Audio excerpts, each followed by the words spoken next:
এবার বড় পদক্ষেপ নিল ভারত। চীনের বদমাইশিকে এক চালেই শেষ করলো ভারত। আসলে বাংলাদেশের নিজের আধিপত্য এবং দাপট বাড়াতে চাইছে চীন। এই সময় চীনকে টেক্কা দিল ভারত। বাংলাদেশের মংলা বন্দর পরিচালনার অধিকার পেয়েছে ভারত।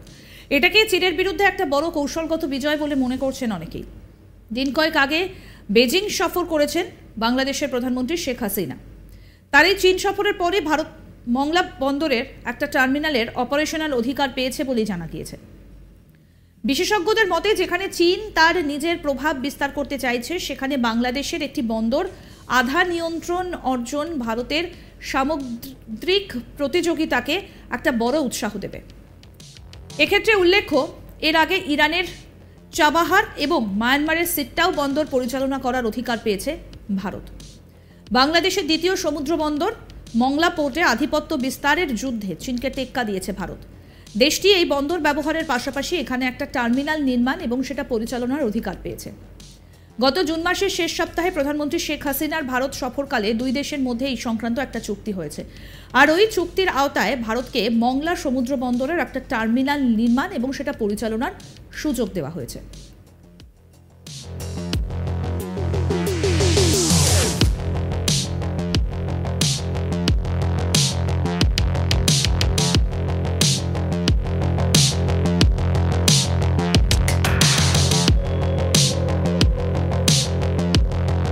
2018 সালে ভারত এবং বাংলাদেশের মধ্যে সম্পাদিত এক চুক্তির আওতায় 2022 সাল থেকে ভারত চট্টগ্রাম বন্দর এবং মংলা বন্দর ব্যবহার করছে। মূলত দেশটির স্থলবেষ্টিত 7 রাজ্যে ট্রান্সশিপমেন্টের মাধ্যমে পণ্য আনা নেওয়ার কাজে এই বন্দরটি ব্যবহার করা হচ্ছে।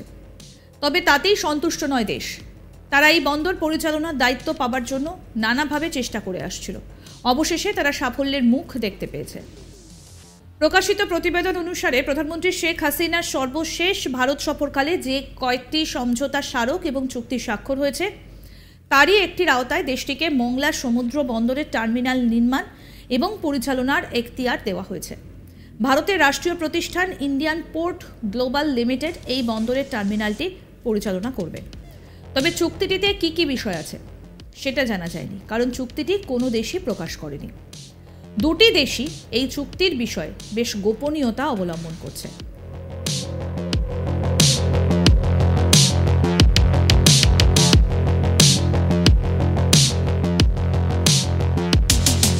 ভারতের সামরিক বেসামরিক বিশ্লেষকদের মতে মংলা বন্দরে টার্মিনাল নির্মাণ এবং সেটা পরিচালনার দায়িত্ব পেলে ভারত নানাভাবে লাভবান হবে। এই বন্দর ব্যবহার করে আরও সহজে 7 সিস্টার্স নামে পরিচিত 7 রাজ্যে পণ্য পরিবহন করতে পারবে। তাতে সময় এবং ব্যয় অনেকটাই কমে আসবে। মংলা বন্দর ব্যবহারের ফলে কলকাতা বন্দরের ওপর চাপ কমবে। হুগলি নদীর নাব্যতা কমে যাওয়ায় কলকাতা বন্দরের দক্ষতা কিছুটা কমে গেছে। তাই বিকল্প ব্যবস্থার মাধ্যমে বন্দরটির ওপর থেকে চাপ কমানো গেলে সব দিক দিয়েই ভারতের জন্য লাভজনক। মংলা বন্দর পরিচালনার ক্ষমতা পেলে মহাসাগরের পূর্ব ও পশ্চিম অংশে ভারতের আধিপত্য বাড়বে। আঞ্চলিক নিরাপত্তা তথা সামরিক দিক দিয়ে আরও বেশি সক্ষমতা দেখাতে পারবে।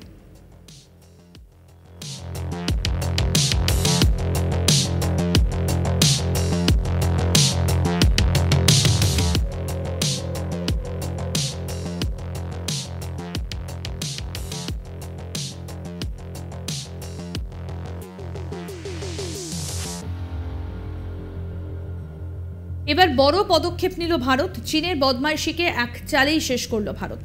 আসলে বাংলাদেশে নিজের আধিপত্য এবং দাপট বাড়াতে চাইছে চীন। এই সময় চীনকে টেক্কা দিল ভারত। বাংলাদেশের মংলা বন্দর পরিচালনার অধিকার পেয়েছে ভারত। এটাকে চীনের বিরুদ্ধে একটা বড় কৌশলগত বিজয় বলে মনে করছেন অনেকে। দিন কয়েক আগে বেজিং সফর করেছেন বাংলাদেশের প্রধানমন্ত্রী শেখ হাসিনা।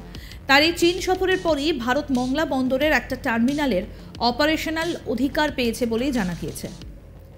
বিশেষজ্ঞদের মতে যেখানে চীন তার নিজের প্রভাব বিস্তার করতে চাইছে, সেখানে বাংলাদেশের একটা বন্দর আধা নিয়ন্ত্রণ অর্জন ভারতের সামুদ্রিক প্রতিযোগিতাকে একটা বড় উৎসাহ দেবে। উল্লেখ্য, এর আগে ইরানের চাবাহার এবং মায়ানমারের সিট্টাও বন্দর পরিচালনা করার অধিকার পেয়েছে ভারত।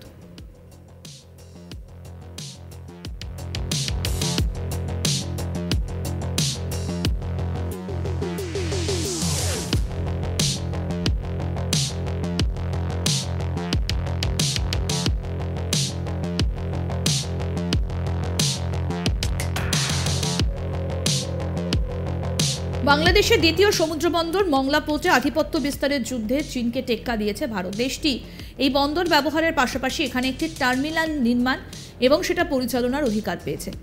গত জুন মাসের শেষ সপ্তাহে প্রধানমন্ত্রী শেখ হাসিনার ভারত সফরকালে দুই দেশের মধ্যে এই সংক্রান্ত একটা চুক্তি হয়েছে।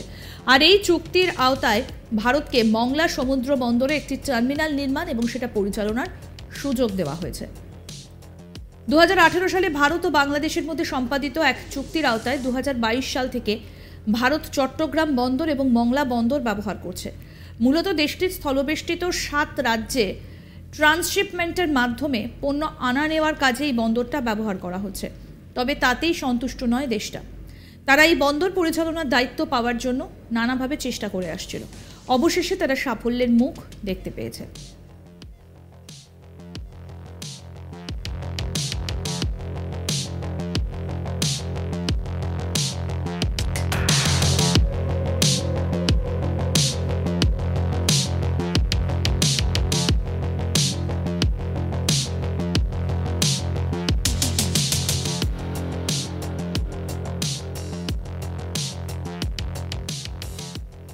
প্রকাশিত প্রতিবেদন অনুসারে প্রধানমন্ত্রী শেখ হাসিনার সর্বশেষ ভারত সফরকালে যে কয়েকটি সমঝোতা স্মারক এবং চুক্তি স্বাক্ষর হয়েছে তারই একটির আওতায় দেশটিকে মংলা সমুদ্র বন্দরে টার্মিনাল নির্মাণ এবং পরিচালনার এখতিয়ার দেওয়া হয়েছে।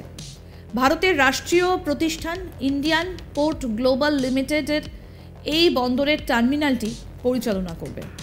তবে চুক্তিতে কী কী বিষয় আছে সেটা জানা যায়নি, কারণ চুক্তিটি কোনো দেশই প্রকাশ করেনি। দুই দেশই এই চুক্তির বিষয়ে বেশ গোপনীয়তা অবলম্বন করছে। ভারতের সামরিক বেসামরিক বিশ্লেষকদের মতে মংলা বন্দরের টার্মিনাল নির্মাণ এবং সেটা পরিচালনার দায়িত্ব পেলে ভারত নানাভাবে লাভবান হবে। এই বন্দর ব্যবহার করে আরও সহজে 7 সিস্টার্স নামে পরিচিত 7 রাজ্যে পণ্য পরিবহন করতে পারবে। তাতে সময় এবং ব্যয় অনেকটা কমে আসবে। মংলা বন্দর ব্যবহারের ফলে কলকাতা বন্দরের ওপর চাপ কমবে। হুগলি নদীর নাব্যতা কমে যাওয়ায় কলকাতা বন্দরের দক্ষতা কিছুটা কমে গেছে। তাই বিকল্প ব্যবস্থার মাধ্যমে বন্দরটির ওপর থেকে চাপ কমানো গেলে সব দিক দিয়েই ভারতের জন্য লাভজনক। মংলা বন্দর পরিচালনার ক্ষমতা পেলে মহাসাগরে পূর্ব ও পশ্চিম অংশে ভারতের আধিপত্য বাড়বে।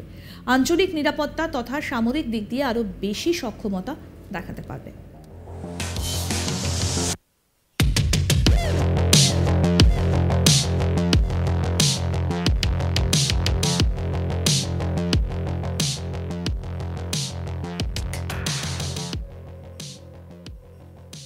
আরও আপডেট পেতে দেখতে থাকুন আজ তাক বাংলার ইউটিউব চ্যানেল, সাবস্ক্রাইব করুন।